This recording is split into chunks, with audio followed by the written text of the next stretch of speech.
அவர்களுக்கு தாமிரபரணி பொறியியல் கல்லூரியின் வாழ்த்துக்களும் வணக்கங்களும்.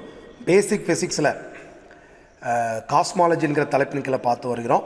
குறிப்பாக சோலார் சிஸ்டம், அதை சுற்றியுள்ள கோள்களை குறித்து நாம் தொடர்ந்து கற்றுக்கொண்டு வருகிறோம். இன்றைக்கும் சூரியனை சுற்றி வரக்கூடிய மூன்றாவது கோள் எர்த்தை குறித்து நாம் பார்க்க போகிறோம்.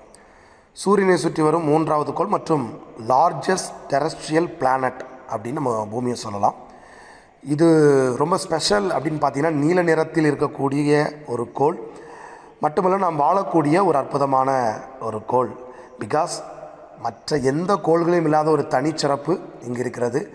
உயிரினங்கள், மரங்கள், விலங்குகள், மனிதர்கள் வாழக்கூடிய ஒரு அற்புதமான பிளானட் இந்த எர்த். ஏன் இங்கே வாழ முடியுது அப்படின்னா, உயிரினங்கள் வாழக்கூடிய லிக்யூட், அதாவது வாட்டர் மற்றும் காற்று, ஆக்சிஜன் அதிகமாக இருக்கக்கூடிய ஒரு பிளானட்டாக காட்சியளிக்கிறது.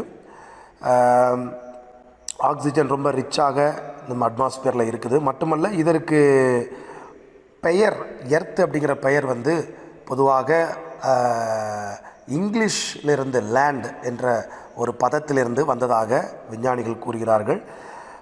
மற்ற பிளானட்டுக்கு கடவுள்கள், கிரேக்க கடவுள்கள், ரோமானிய கடவுளை பெயரை தழுவியதாக இருக்கிறது. மட்டுமல்ல, விண்வெளி பற்றிய ஆராய்ச்சி அதிகம் செய்த விஞ்ஞானிய உலகம், அதாவது பூமியில் வாழக்கூடிய விஞ்ஞான உலகம் ஆக்சுவலாக பூமியை பற்றி அதிக ஆராய்ச்சிகள் மேற்கொள்ளவில்லை என்று சொல்லலாம்.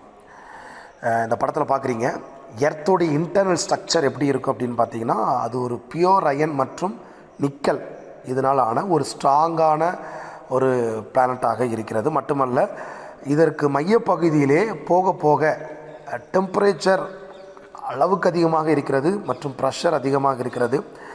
So structure of earth atmosphere பொறுத்தவரை மோஸ்ட்லி நைட்ரஜன் இந்த அட்மாஸ்பியரில் இருக்கிறது 78% மற்றும் ஆக்சிஜன் 21% இருக்கிறது.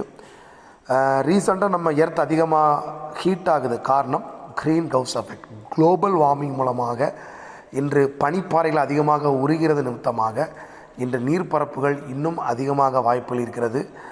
மட்டுமல்ல, இந்த பிளானட் தன்னைத்தானே சுற்றி வர 23 மணி நேரம் 56 நிமிடம் 4 வினாடிகள் ஆகிறது. சூரியனை சுற்றி வருவதற்கு 325 நாட்கள் 6 மணி நேரம் 9 நிமிடங்கள் ஆகிறது.